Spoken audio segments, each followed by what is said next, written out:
Chapter 0, Prologue. Monday, a day most dread, had just started for everyone. Most folk would sigh realizing what day it was, while others would think it's heaven. Ryumanajika and Rinkukagun were no exception to this. However, in Rinku's case, it wasn't that simple. The school he goes to most seems normal, but for him it always leave a bad taste in his mouth, most likely due to his depression. As he was heading to his class, his best friend, no, Rinku considered him as a brother, Ryuma, walked up to him and wrapped his arm around him. Ryuma, yo. Rinku buddy, how's life? Rinku, same old same old. The moment the two boys entered the classroom, they were met with glares and the clicking of tongues from the majority of males in the room. The girls didn't even have a slight bit of friendly expression either. Ryuma, look. People really missed us over the weekend. Ryuma and Rinku tried to play it off as they headed for their seats, but there was always people who would mess with the duo every single time. Hey Kamuta**. Did you play games all night again?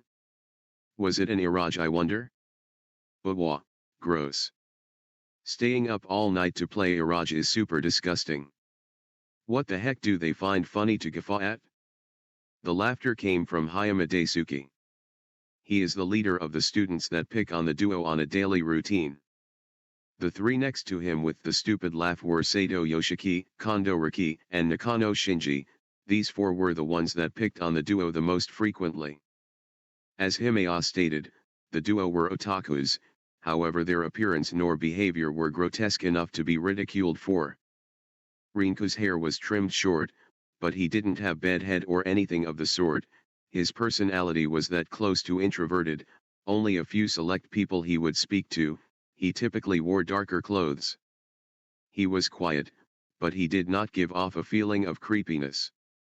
Ryuma on the other hand had quite messy hair, however he always dressed nicely, not in hoodies and the like.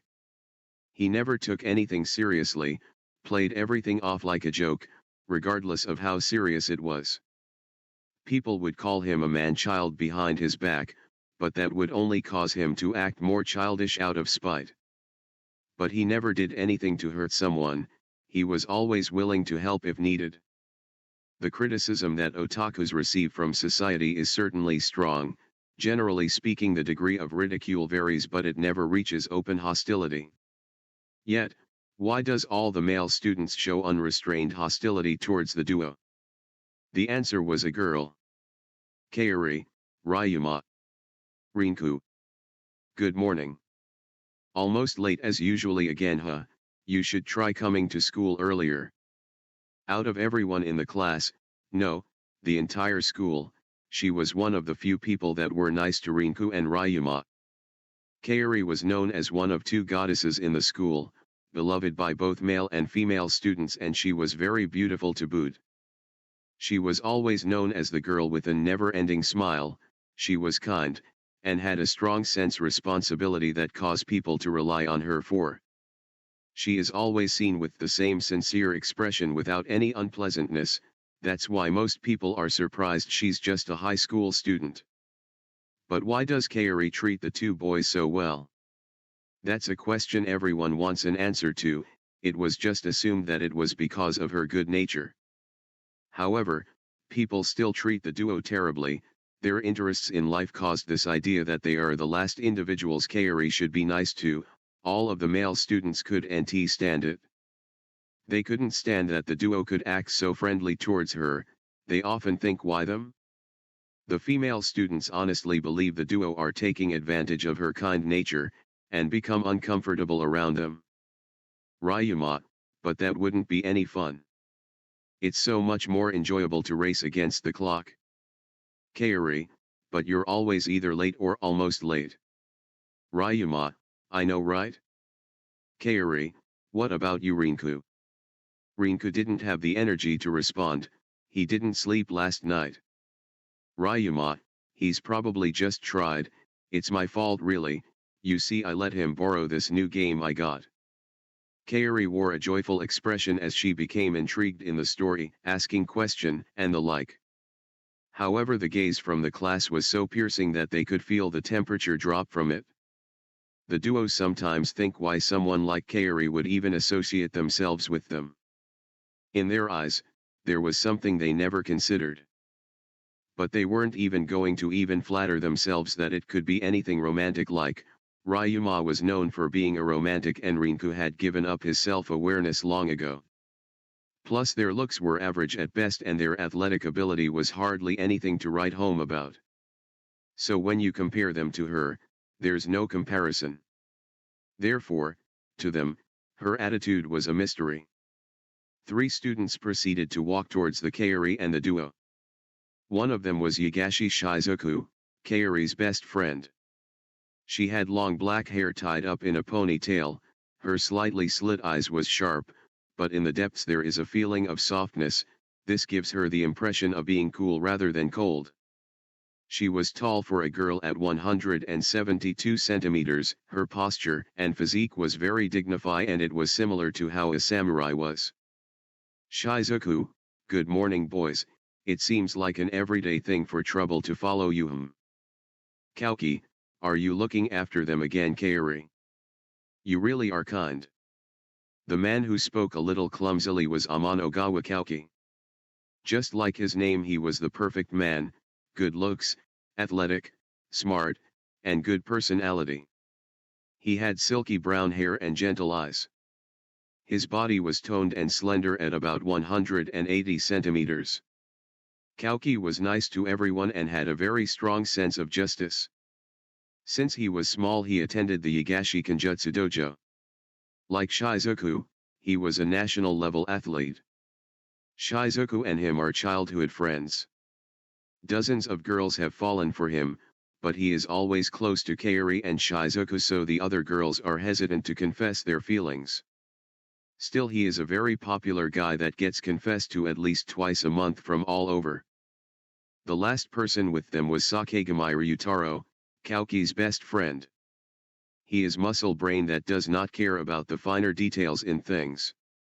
His physique is like a bear and he stand tall at about 190 centimeters. The eyes he has shows playfulness and sharpness, he does not like Rinku nor Ryuma because of their lackluster approach to life. Even now, he chose to ignore them rather than greet them. Rinku gave a bitter smile, while Ryuma gave a playful, yet fake smile at their presence. Both Shizuku and Kaori were popular, their reputation rivaling that of each other. The bell then chimed, signaling the beginning of class, as their teacher walked into the classroom. She began conveying the usual information and per usual, Ryuma was asleep and Rinku was daydreaming.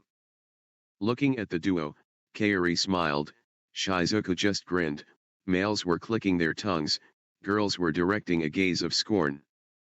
Suddenly, a complex array of snow-white circles appeared before the class. They watched as the patterns shined. The magic formation got gradually brighter and soon expanded to the size of the whole classroom. When the students finally processed the situation they tried to move and scream.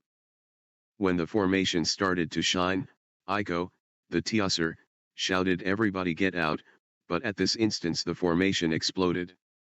The light covered the classroom for a few seconds, then a few minutes. When it cleared no one was left in the classroom. The classroom was devoid of human life but all their belongings, that were not on them, were left behind. Chapter 1, Summoned to a Different World. Rinku and Ryuma stood there with their hands protecting their face and eyes closed, but with the sound of rustling their eyes slowly opened. They looked around in utter amazement, the first thing that caught their eye was this giant mural. It stood 10 meters in height, there was a person with androgynous features that had an aureole in the back and long flowing blonde hair with a slight smile on the mural.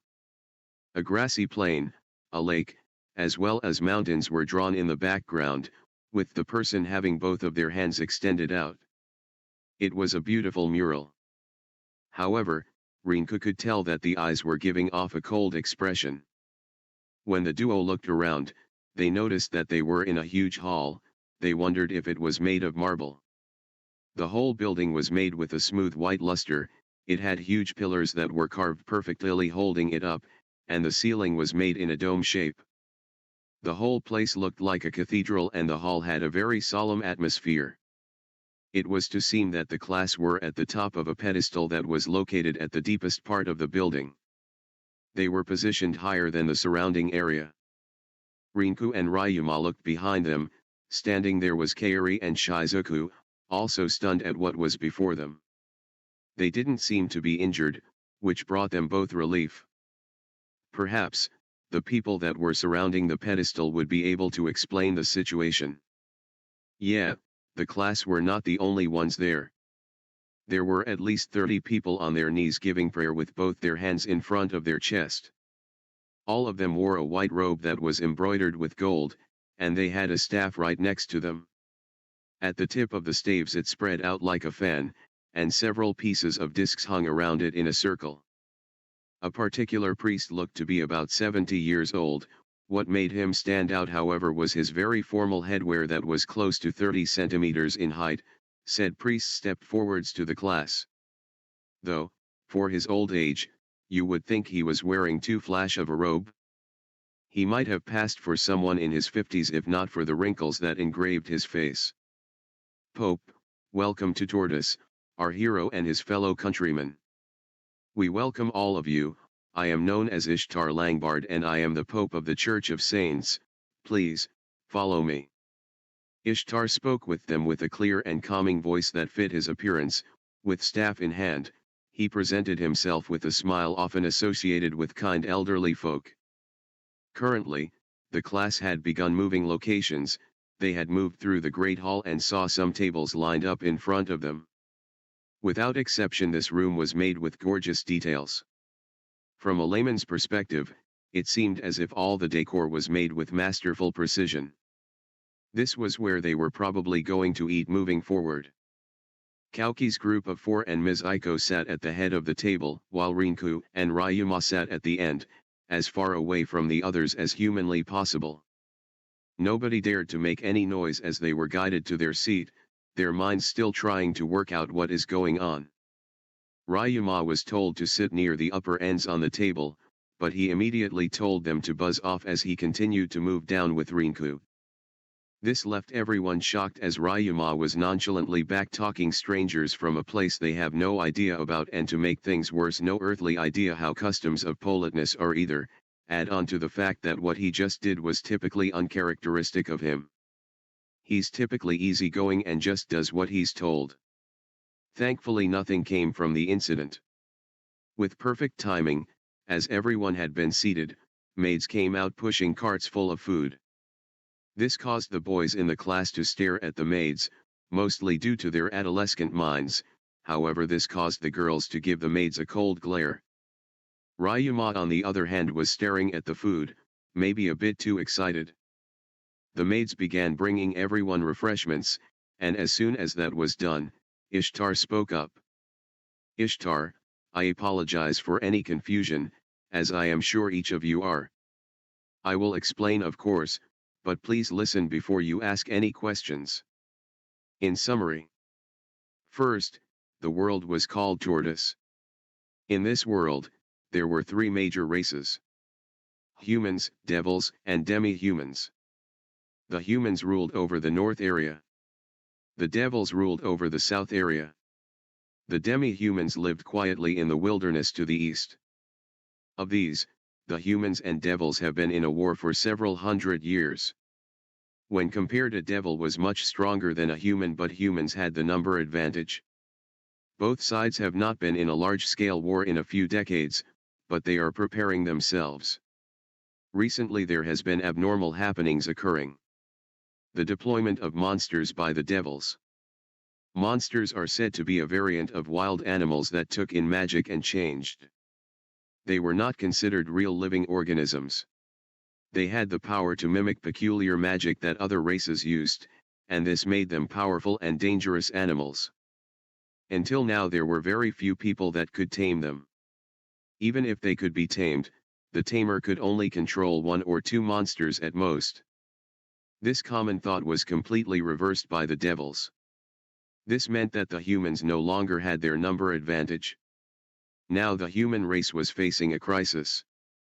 Ishtar, the being that has summoned you, is Lord Ahit. He is the god that protects us and the one we worship at the Church of Saints. He is the creator of this world, and potentially many more.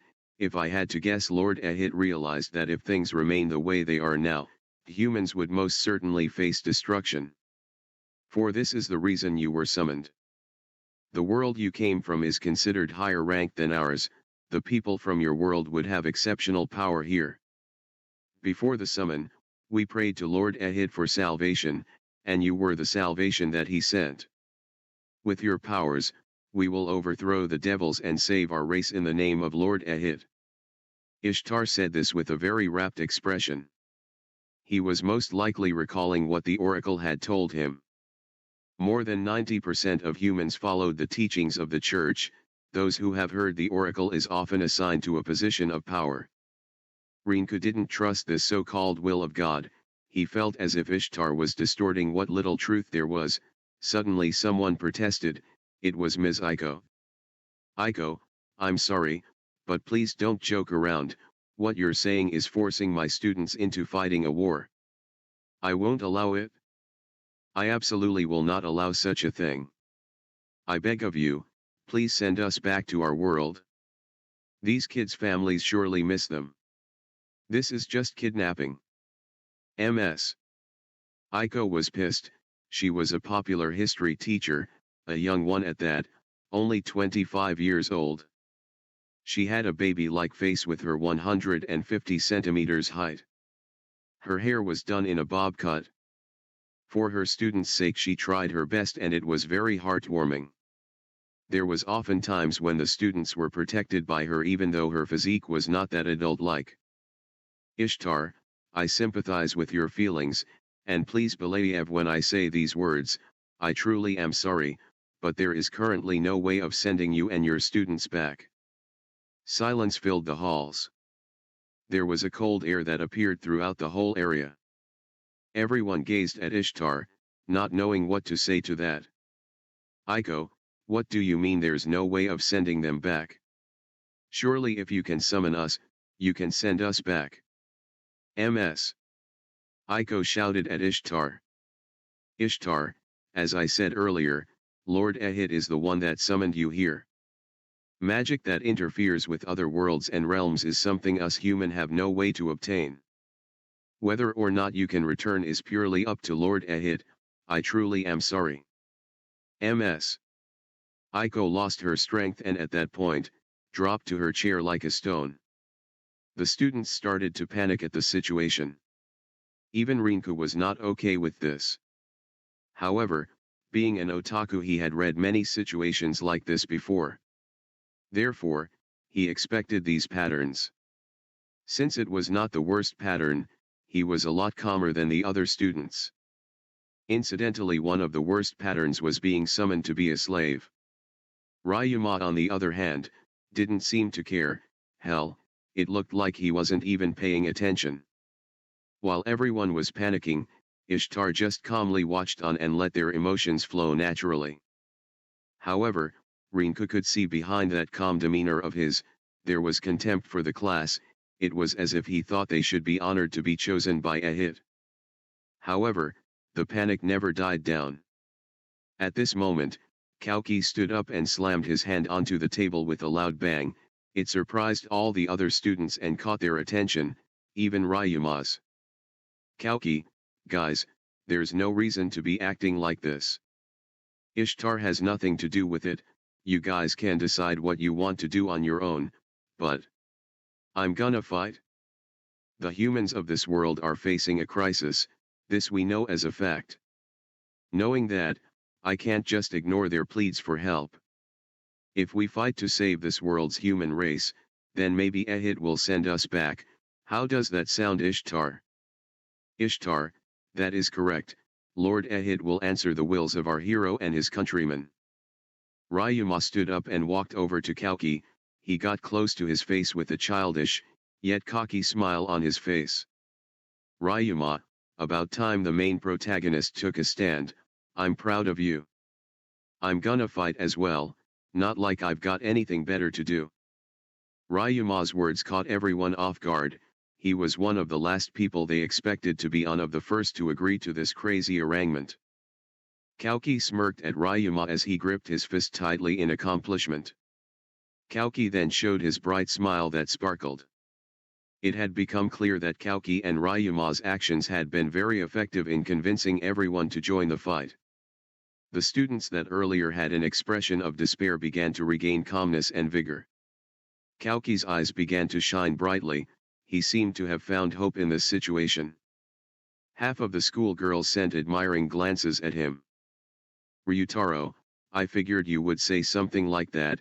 I'm not gonna let you go at this alone, I'll fight as well. Shizuku then walked up and placed a hand on Ryuma's shoulder, receiving a warm smile from him. Shizuku, sadly, it's all we can do right now, and it's not like I hate it, I guess. I'll fight too. Kaori stood up, running down to Rinku and dragging him over to the others. Kaori, if Shizuku and Ryuma are fighting, then so are we. Ryuma laughed at Rinku. Ryuma, ha. Sorry buddy, you aren't getting out of this one.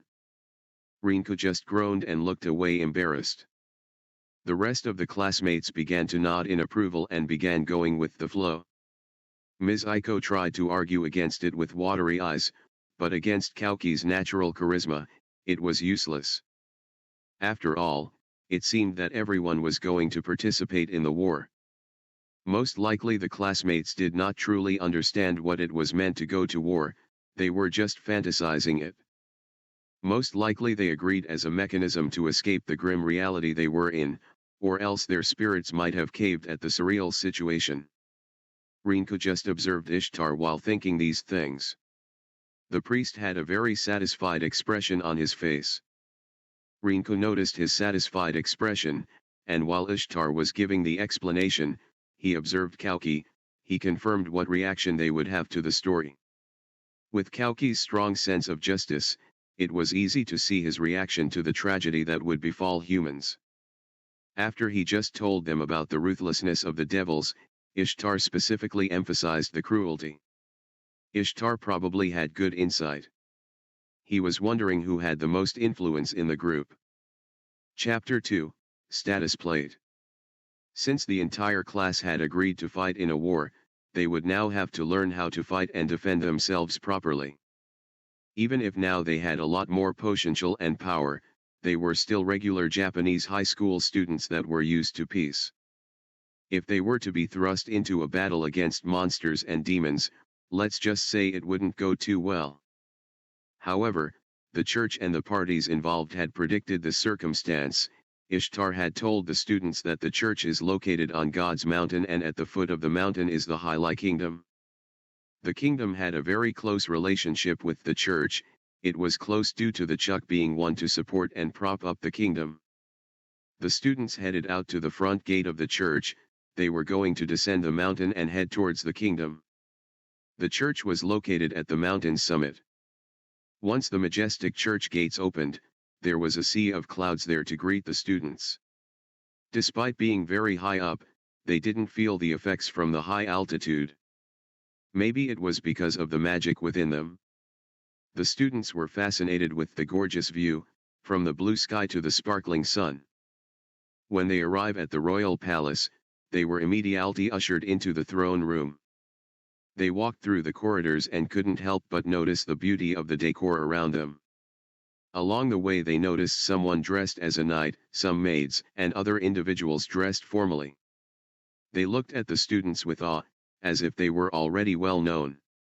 Rinku was extremely uncomfortable, so he stuck close to Ryuma at the end of the group.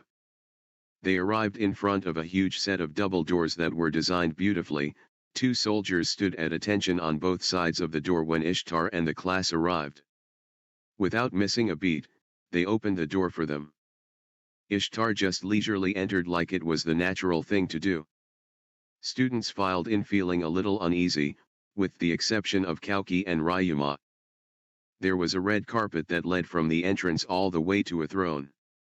On the throne sat a middle-aged man that conveyed both ambition and dignity. The class stood before the throne and waited. There was a woman next to the throne, that seemed to be the queen. Next to her was a 10-year-old boy with blonde hair and blue eyes. A 15-16-year-old beautiful girl was next to him, and there was a small 7 to 8-year-old girl that accompanied her. There were people that looked like civil officers on the right side of the carpet, on the left were what looked like to be military officers. Arriving in front of the throne, the class stopped whilst Ishtar proceeded forward. The king lightly kissed the Pope's hand in a sign of respect. Apparently the Pope was the one who was truly in charge. Which just confirmed Rinku's theory as he sighed inwardly. Training and lectures began the very next day. First, each of the students were given a silver plate, each of the students looking at it curiously. Meld, the knight commander began to explain. Meld, okay, did everyone get one? These are status plates. Essentially, these will show your stats and status. It also serves as an identification card. As long as you have this, you won't be able to get low. Hey, what did I say? Meld began screaming at Ryuma as he tossed his aside. Ryuma, what now? Meld, I just said you need those. So why did you just throw yours to the side? Ryuma, oh, you see I have this weird urge to throw pointless stuff away, never could figure out why. Ryuma obviously knew what he was doing as he continued to make the knight commander more and more angry, as the class looked on very unenthused with Ryuma's behavior. Meld got his bearings together as he picked up Ryuma's plate and handed it to him, continuing his explanation. Meld, there are magic carvings on this plate. I will go around, making a small wound on your finger using this needle. Then you will be registered as the owner of that plate. If you say status open, the plate will display your stats. It only takes a drop of your blood to register with the plate. Rinku did just that, revealing his stats to him. Name, Rinku Kagure. Age, 17 years old. Gender, male. Class, Synergist. Strength, 10. Vitality, 10. Resistance, 10. Agility, 10. Magic, 10. Magic resistance, 10. Skills, transmutation, language comprehension. To see these stats he couldn't help but feel like he was a character in a video game. Other students were also looking at their stats, each being explained to by Meld. Meld, did everyone see their level? Let me explain. Your level will increase if you get an increase in stats. The max level for a human is 100. In other words, the level shows the base and potential that a human can reach. When you reach level 100, then you have achieved the potential of humans. It is very rare for someone to reach that though. Your stats can be raised by training, magic, or magical tools. Also, someone with a high magic stat allows other stats to increase faster. Although we don't know the whole detail, it is believed that magical power somehow assists the physical body to improve. From what Meld said, just because you kill a demon or monster does not guarantee your stats will go up. The stats will improve steadily with practice and experience. Meld, next, head over to your class. Simply this is the talent you have. The skills you have at the end are directly linked to class you have. People who have a class are rare. The classes can be divided into two categories, combat classes and non-combat classes. A combat class only shows up in 1 out of 1,000 people with classes. Non-combat class only shows up in 1 out of 100 people. Out of those non-combat jobs there are about 1 out of 10 that have an extraordinary class. Most of the people in non-combat classes have manufacturing classes. Meld continued, so, let's see everyone's stats. For example, the average person has stats of around 10 at level 1. Well, you guys should have several times higher than that. So enviable. Please give reports on what your status plate says. This is so we can develop a training regimen that fits each of you. The average person at level 1 had stats around 10. Rinku's stats lined up perfectly with that. He tilted his head and scratched at it as he broke out in an unpleasant sweat. Kauki was the first to step forward, revealing his stats. Name, Amon Okawa Kauki. Age, 17 years old. Gender, male. Level, 1. Class, Hero. Strength, 100. Vitality, 100. Resistance, 100. Agility, 100. Magic, 100. Magic resistance, 100. Skills. Aptitude all attribute, resist all elements, resist physical, complex magic, swordplay, Herculean strength, quick movement, foresight, high-speed magic recovery, sign perception, magic perception, limit break, language comprehension. Meld, Ho. Truly a hero. I'm impressed, to be at the same stats as me, only at level 1 even. Typically a person has 2 or 3 skills, this is truly unbelievable. Kauki rubs the back of his head out of embarrassment due to Meld's praising. With Meld being at level 62, his stats average around 200 or so, and this is considered the normal peak of what humans can do. However, Kauki is already at half his stats at only level 1. At this growth rate, he will overpass him quickly. By the way, skill can equate to talent, and that is something that cannot be changed. The only exception is derivation skill. This derives from polishing one skill for many years. This skill is acquired when the person can break through the wall to acquire it. It sounds easy, but it has not been done before. It would mean to get a boost in skill level in just one day. One by one, each of the classmates presented their skills and stats, each being a lot more impressive than Rinku's, however not as impressive than Kauki. A lot of students had combat classes as well. Rinku couldn't imagine his class be anything other than a non-combat class. Also, he only had 2 skills total, one of which was the default language comprehension. Rinku gave a dry smile as he realized he only had one true skill. He reluctantly handed his plate to Meld. Until now, Meld had a great expression from seeing all those special status plates. To be able to have so many strong comrades was a joy. Meld's expression retained its smile as he stated, "Huh?" He beat the plate Hajime handed to him to see if it was malfunctioning, and held it up to the light. After staring at it, he returned the plate to Hajime with an unremarkable expression. Meld, well, this is.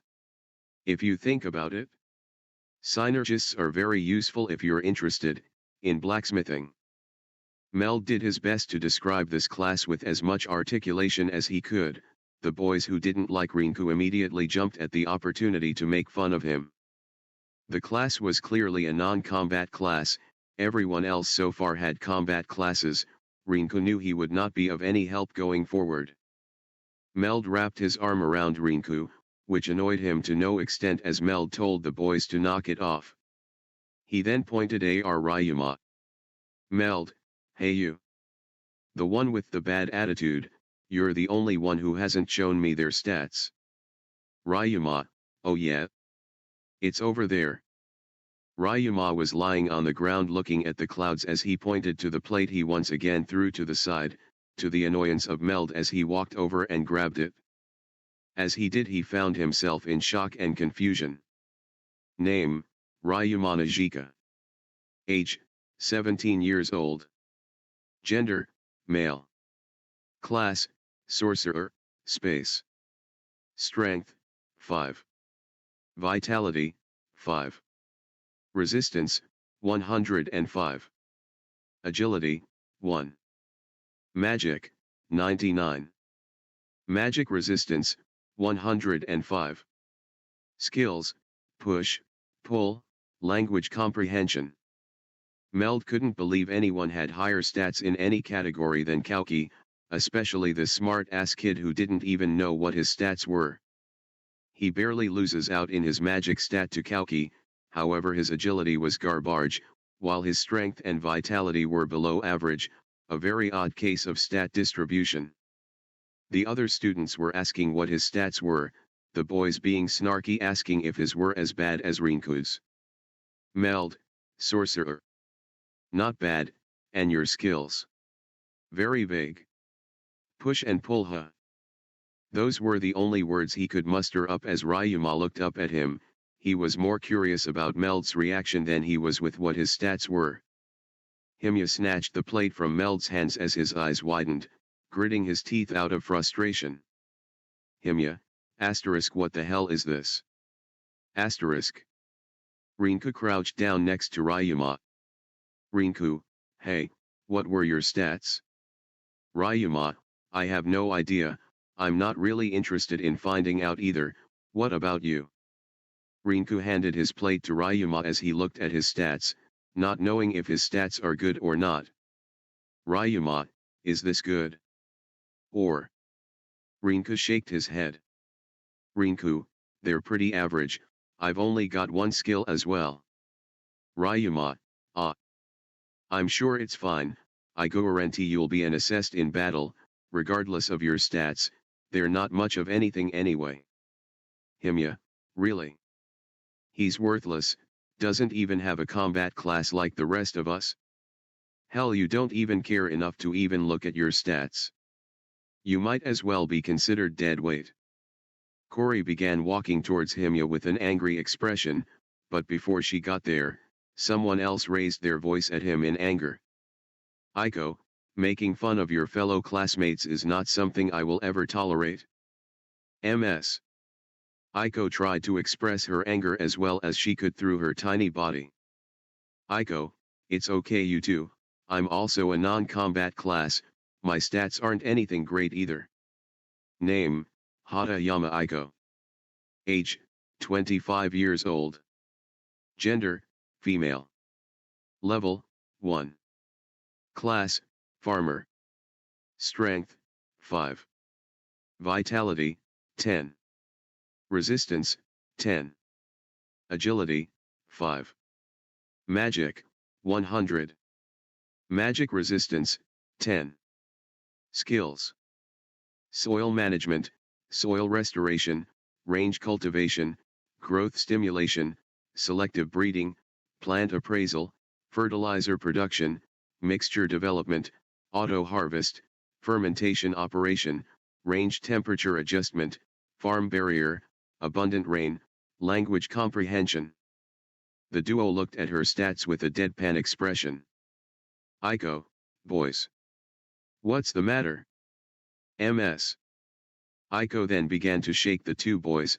Yeah, her stats overall were average, her class was also non-combat, but if only comparing magic it was hero level. She also had quite a number of skills. Resources were a big problem in wars. Unlike Rinku's class, this was a very good alternative. This damaged him even more because he thought he was not alone. Chapter 3, Bullying the Weak. It's been 2 weeks since Rinku's condition was revealed to everyone. Currently, Rinku was using his break from training to check out the Royal Library. There was a huge book that was titled An Illustrated Guide to the Monsters of the North Continent that Rinku read a lot of. Why read such a book? Because even after training for 2 weeks, his talent list showed even more. Since he was not strong, he decided to study to gain knowledge and wisdom to use. After reading for a while, Rinku took out his status plate and rested it on his palm. Name, Rinku Kagure. Age, 17 years old. Gender, male. Level, 2. Class, Synergist. Strength, 12. Vitality, 12. Resistance, 12. Agility, 12. Magic, 12. Magic resistance, 12. Skills, transmutation, language comprehension. This was the results of only 2 weeks of training, hardly any improvement compared to someone like Kauki. Name, Amon Okawa Kauki. Age, 17 years old. Gender, male. Level, 10. Class, hero. Strength, 200. Vitality, 200. Resistance, 200. Agility, 200. Magic, 200. Magic resistance, 200. Skills. Aptitude all attribute, resist all elements, resist physical, complex magic, swordplay, Herculean strength, quick movement, foresight, high-speed magic recovery, sign perception, magic perception, limit break, language comprehension. Kauki's growth rate was 5 times that of Rinku's. Hell, with an added bonus, Rinku found out he has no magical aptitude, meaning he isn't gifted with any kind of magic. Most of his classmates labeled him useless after they saw his stats and his progress after 2 weeks of training. Reluctantly began to accumulate knowledge. He couldn't imagine a bright future for himself. This caused his depression to worsen the longer he was in this world. After a while, Rinku returned to the training facility, where he was met with Ryuma being scolded by Meld. Meld, it's been 2 weeks and you have hardly trained. Everyone else is at least level 2, you're still at level 1 and your agility stat decreased to 0, I didn't even know such a thing was possible. You have so much potential, why don't you capitalize on it? Ryuma, look Commander Red, training sounds like a pain in the ass and I'd rather just sleep and do nothing, I mean you hear the others right, I'm dead weight, might as well capitalize on that than trying to prove them wrong, am I right? As Ryuma was getting scolded, Rinku went over and grabbed a Western-style sword and began to do some free practice. Suddenly from behind him, something surprised Rinku that caused him to move out of the way. By rotating he was able to avoid it, but he broke out in a cold sweat at the drawn sword pointed at him. Rinku looked back with a tired expression on his face. There they were, led by Himya, the Bastard Four, a name came up with by Ryuma actually, ever since training had started, they would find any chance they can get to bully Rinku. Himya, yo, Rinku, what ya doing? You're practicing with a sword even if you are totally useless with it? The Bastard Four just laughed as if it was the funniest thing in the world. Ryuma looked over at the scene and interrupted Meld. Ryuma, you know I might train today. Meld looked on confused as Ryuma's childish demeanor had disappeared into a more serious one as he walked towards the group of 5. Meld decided to stay back and watch what would happen, but he knew he might need to jump in. Himya went in to strike Rinku in the side, but his punch was caught by Ryuma. Ryuma, now, only I can train with Rinku, if you don't remember, my stats have only gotten worse, but I don't see you talking shit to me, I wonder why that is. Everyone stopped doing what they were doing, looking on at the scene playing out. Ryuma narrowed his eyes at the Bastard Four as he placed 2 fingers up to Gethor. As soon as he did that Meld stepped in and grabbed his arm, a stern look on his face as Ryuma continued to look at the terrified Himya.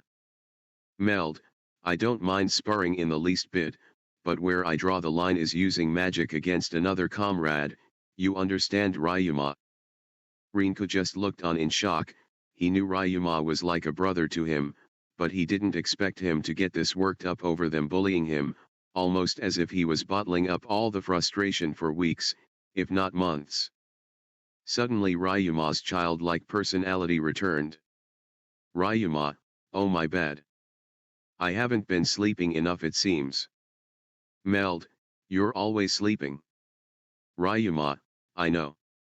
But this means I have to get more sleep, you are absolutely correct, we shouldn't use magic against comrades. Ryuma spoke with resentment when the word comrades came from his lips, he bucked Meld off of him as he walked away, presumably back to his room. Kaori, what was the all about Ryuma? Kaori looked at Ryuma with concern in her voice, she just looked at him as he looked back, walking past not saying a word, only to be stopped by Shizuku. Shizuku stood in front of Ryuma as she spoke to Kaori. Shizuku, Kaori, go make sure Rinku is okay, I'll talk to him. Kaori hesitantly nodded before heading towards Rinku. Shizuku and Ryuma looked at one another for a moment before she spoke up. Shizuku, Ryuma, what's going on? Ever since we got here you've been acting different. Ryuma didn't say anything to her at first, he tried to walk away but she got in his way once more. Shizuku, Ryuma. Ryuma paused for a moment. Ryuma, I'm sorry, I'm just tired, please, let me through. Shizuku looked down saddened as she let Ryuma pass through, Ryuma looking down at the ground the entire way back to his room. Kaori ran up to Rinku and began to check on him, glaring at the bastard for in the process. Himya, Kaori. Kaori didn't answer them. Rinku, look, Kaori I'm fine, I swear. Kaori just looked at Rinku, her eyes almost filled with tears, it was hard for her to see Ryuma and Rinku in the shape they were in. No one hardly ever sees Ryuma anymore, not even Rinku, they don't know what he gets up to, or if he's even eating. Rinky on the other hand looks sickly, the sad twinkle in his eyes becoming lifeless as his depression gets worse. Rinku, thank you Kaori, I appreciate you checking up on me, but everything is okay. Rinku gave a somewhat forced smile at Kaori, but she could tell immediately. She shook her head while looking at him teary-eyed. Kaori, how long have they treated the both of you like this? Rinku's eyes widened as Kaori's expression became that of anger. She turned in the direction of the bastard before Rinku stops her. Rinku, Ryuma wouldn't want you to do whatever it is you're about to do. Those words catch Kaori off guard, Rinku gave her a soft smile once more, but Kaori wasn't buying it, but she reluctantly let it go. Mel then pulled Rinku to the side, he attempted to give him some encouraging words. Meld, Rinku, you need to work harder, I don't mean this in a bad way or anything, you already work incredibly hard, but that isn't enough, if you want to prove your detractors wrong, then you need to go beyond what you're doing now. Rinku had no idea how to interpret that, he was just stunned by it, I mean, Meld was someone who seemed like he only wanted the best for others, especially Rinku. There was no malice or ill intent behind his words, he was seriously just trying to advise Rinku.